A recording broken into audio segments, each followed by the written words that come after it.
May 10-ന് Idukki വണ്ടിപ്പെരിയാറിൽ നടക്കുന്ന internet DTP photostat workers and owners association IDPWOA സംസ്ഥാന കൺവെൻഷനുമായി ബന്ധപ്പെട്ട പോസ്റ്റർ പ്രകാശനം സംസ്ഥാന പ്രസിഡന്റ് KG സൽമാബായി നിർവഹിച്ചു.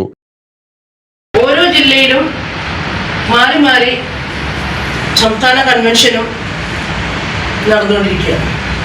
കഴിഞ്ഞ വർഷം മെയ് 5-നാണ് വയനാട് വെച്ച് ഈ സംഘടനയുടെ സംസ്ഥാന സമ്മേളനം നടന്നത്. സൊസൈറ്റി ആക്ട് പ്രകാരം രജിസ്റ്റർ ചെയ്ത സംഘടനയാണ് സംഘടന.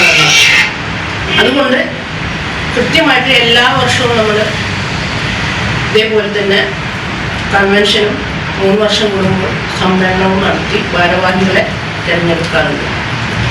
സംസ്ഥാന general secretary Suresh Mandathra, treasurer Ashraf Perumbavoor, രക്ഷാധികാരി രാജൻ പൈക്കാട്ട്, സംസ്ഥാന എക്സിക്യൂട്ടീവ് അംഗം സലീം കൊല്ലം, സംസ്ഥാന സമിതി അംഗം ശ്രീദേവി തൃശൂർ, ജില്ലാ വൈസ് പ്രസിഡന്റ് സുധീർ പാണേക്കാടൻ, ആലുവ മേഖലാ പ്രസിഡന്റ് അബ്ദുൽ കരീം ആലുവ എന്നിവർ സംസാരിച്ചു. സംസ്ഥാന അച്ചടക്ക സമിതി കൺവീനർ TK ശാന്തകുമാർ സ്വാഗതവും ജില്ലാ സെക്രട്ടറി ജോൺ പോൾ നന്ദിയും പറഞ്ഞു.